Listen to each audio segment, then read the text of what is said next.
Hello friends, আমি জয়া ব্রাহ্মিকাস কিচেনে আপনাদের স্বাগত। আজকে আমি আবার একটা নতুন রেসিপি নিয়ে এসেছি। এটা অনেকেই জানেন, অনেকে অনেক রকম নাম ধরে ডাকেন বা নাম ধরে জানেন। আমি এটা আমার ননদ আর শাশুড়ি মার কাছ দিয়ে শিখেছি। আমার ননদ এইভাবে শিখিয়েছে দেখুন, বা আমার শাশুড়ি মার কাছ দিয়ে আমার ননদ শিখেছে, তার কাছ দিয়ে আমি শিখেছি। এটাকে আমরা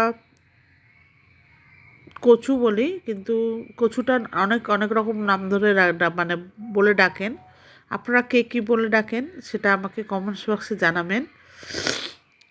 এবার আমি কচুটাকে এইভাবে আমি ভালো করে ছাড়িয়ে নিচ্ছি খোসাটা। পুরো খোসাটা আমি ছাড়িয়ে নেব একদম।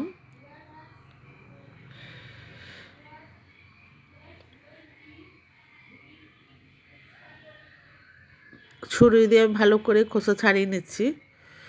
নতুন বন্ধু যদি কেউ আমার চ্যানেলে থেকে থাকেন, তাদের কাছে আমার অনুরোধ, আমার চ্যানেলটা সাবস্ক্রাইব করে নেবেন এবং পাশে থাকা বেল আইকনটা অতি অবশ্যই প্রেস করবেন, কারণ আমি যখন কোনো ভিডিও আপলোড করব সবার প্রথম আপনাদের কাছে পৌঁছায়। আর পুরনো বন্ধুরা এতদিন যেভাবে পাশে ছিলেন, ঠিক আশা করছি সেইভাবেই পাশে থাকবেন।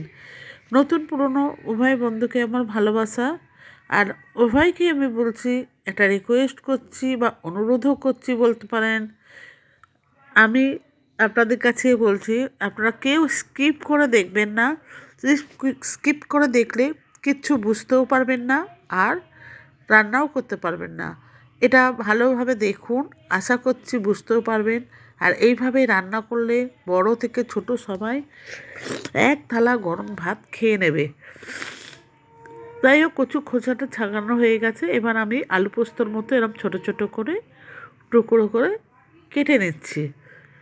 আপনারা হয়তো এই কচু অনেকে মাছের ঝোল দিয়ে, মাছের ঝোলে, অনেকে চিংড়ি মাছ, অনেকে বিভিন্ন বিভিন্ন রকমভাবে রান্না করেন। আমি করছি আজকে নতুনভাবে। এটা হচ্ছে কচু মাখা, কিন্তু মাখাটা কিভাবে হচ্ছে সেটাই এখানে আমি দেখাবো। যাই হোক, এবার আমি এই কচুর সাথে দুটো আম পাতা নিয়ে নিচ্ছি। আম পাতাটাও কেন নিলাম সেটাও আপনারা জানাবেন। এবার আম পাতাটা তো আমি ঝুড়িতে রেখে দিলাম। এবার আমি একটা কুকার নিয়ে নিয়েছি। কুকারের মধ্যে আমি টুকরো করা কচুগুলো দিয়ে দিচ্ছি।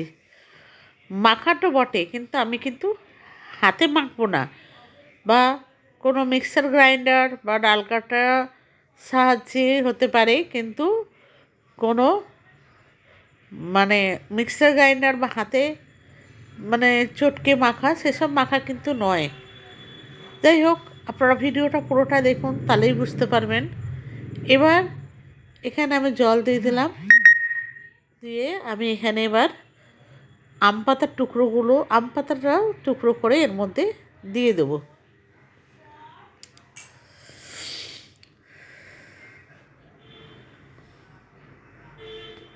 এবার আমি কুকারের ঢাকনাটা বন্ধ করে দেবো।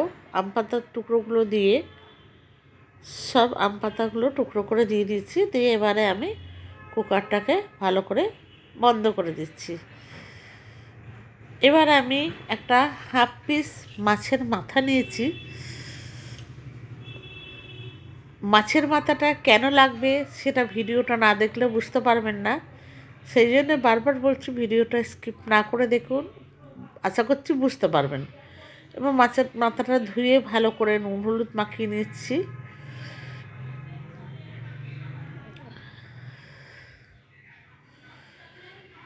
মাছের মাথা নুন হলুদ মাখানো হয়ে গেছে। এবার আমি একটা বাটি নিয়েছি, বাটির মধ্যে নিচ্ছি রাঁধুনি, এক চামচ মতো রাঁধুনি নিয়েছি।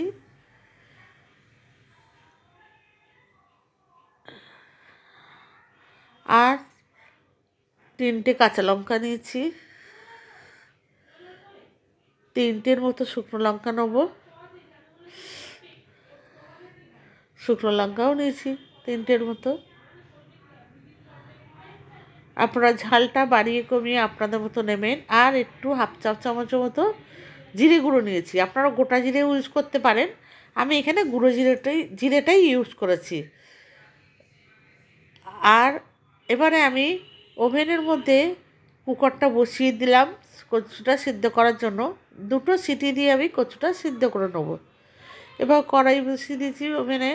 আর একটা দিকে কড়াই বসিয়ে তার মধ্যে কিছুটা তেল দিয়ে দিলাম। দিয়ে এবার মাছের মাথাটা আমি ভেজে নেব। কচুটা সিদ্ধ হতে হতে আমি মাছের মাথাটা কড়াইতে ভালো করে নেড়ে চেড়ে ভেজে নিচ্ছি। নতুন বন্ধু যদি কেউ থেকে থাকেন আমার চ্যানেলে, আমি আবার বলছি আমার চ্যানেলটাকে সাবস্ক্রাইব করে নেবেন এবং পাশে থাকা বেল আইকনটা অতি অবশ্যই প্রেস করে নেবেন। মাছের মাথাটা ভাজা হচ্ছে, এদিকে কচুটাও সিদ্ধ হয়ে গেছে। আমি জলটা ফেলে দিয়ে পাতাগুলো ফেলে দিয়ে এবার কচুটা একটা ডাল ঘুটনি দিয়ে আমি ঘেটে নিচ্ছি। এটাই হচ্ছে মাখা, মেখে নিচ্ছি আমি এইভাবে। দেখুন, আপনারা যে কোনো হাতা দিয়ে হোক বা গ্লাস দিয়ে হোক, গ্লাসের পিছন দিয়ে হোক বা ডাল ঘুটনি দিয়ে হোক, যেটা দিয়ে হোক আপনারা এভাবে মেখে নেবেন। মাখা হয়ে গেছে।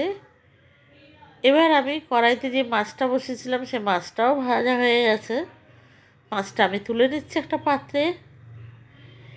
এবার আমি এতে ফোড়ন হিসাবে দিয়ে দেবো কিছুটা 2টো তেজপাতা আর হাফ চা চামচের মতো রাঁধুনি আর হাফ চা চামচ মতো 5 ফোড়ন। আমি রাঁধুনিটা কেন দিলাম, রাঁধুনির গন্ধটা খুব ভালো লাগে কচুর সাথে, তাই। আর 2টো শুকনো লঙ্কা ছিঁড়ে আমি এর মধ্যে দিয়ে দিচ্ছি। দিয়ে ভালো করে এগুলোকে 10 থেকে 15 সেকেন্ডের মতো ভেজে নিলাম। নিয়ে এবারে আমি যে মশলাটা পেস্ট করেছি, রাঁধুনি, কাঁচা লঙ্কা, শুকনো লঙ্কা আর জিরে, সেটা আমি দিয়ে এবার মশলাটাকে ভালো করে কষিয়ে নিচ্ছি। যতক্ষণ না এর থেকে তেল বেরোচ্ছে ততক্ষণ মশলাটা আমি কষিয়ে নেবো। এবার এর মধ্যে দিয়ে দিলাম স্বাদ মতো লবণ। লবণটা আপনারা আপনাদের মতো দিয়ে নেবেন।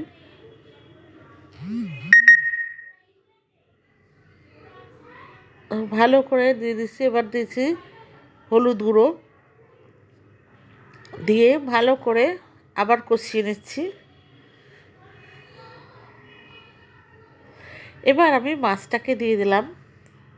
দিয়ে মাছটাকে ভালো করে আমি ভেজে নেব, মানে কষিয়ে নেব। এইভাবে কচু রান্না করে দেখবেন, এটা ঠিক অনেকটা কচু শাক বা কচু লতির মতো খেতে, আর ভীষণ ভীষণ ভালো লাগে গরম ভাতের সাথে। আপনারা এইভাবে করবেন, আশা করছি ভালো লাগবে। ভালো লাগলে অতি অবশ্যই লাইক, শেয়ার, কমেন্টস করবেন। এবারে আমি কচু মাখাটা আমি এর মধ্যে দিয়ে দিচ্ছি। দিয়ে ভালো করে আমি মশলার সাথে মিশিয়ে নেব। বন্ধুরা, আপনারা এইভাবে এই কচু বানিয়ে দেখবেন, ভীষণ ভীষণ ভালো হয় খেতে আর ভীষণ টেস্ট হয়। আমার তো খুব ভালো লাগে, আমার বাড়ির লোক সবাই এটা পছন্দ করে। আপনারা বানাবেন, আশা করছি খুব ভালো লাগবে। আর ভালো লাগলে জানেন তো কী করতে হবে। ভিডিওটা ভালো লাগলে আপনারা লাইক, শেয়ার, কমেন্টস করবেন আর প্রচুর প্রচুর শেয়ার করবেন। এবার এটাকে ভালো করে আমি কড়াইয়ের মধ্যে কষিয়ে নিচ্ছি।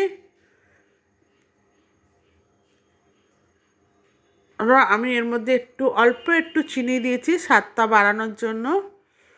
দিয়ে ভালো করে নেড়ে চেড়ে কষিয়ে নিচ্ছি। চিনিটা অপশনাল, আপনারা দিতেও পারেন, নাও দিতে পারেন।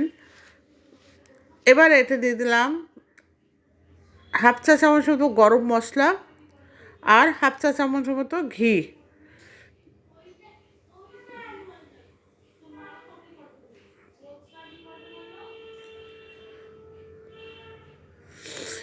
দিয়ে ভালো করে আমি নেড়ে নিচ্ছি। নেড়ে চেড়ে ভালো করে যেরকম কচু শাক বা কচুর লতি করা হয় ঠিক সেইভাবে পুরো আমি এটাকে বানিয়ে নিচ্ছি। এই কচু মাখা ভীষণ ভীষণ টেস্টি হয়, আমি আবারও বলছি। আমার এটা হয়ে গেছে। এবার আমি একটা পাত্র নিয়ে নিচ্ছি। পাত্রের মধ্যে এটাকে তুলে নিচ্ছি সার্ভ করার জন্য। আশা করছি আপনাদের ভিডিওটাও ভালো লেগেছে।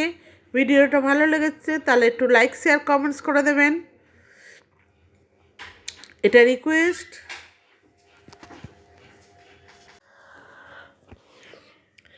পুরোটা আমার তৈরি হয়ে গেছে সার্ভ করার জন্য।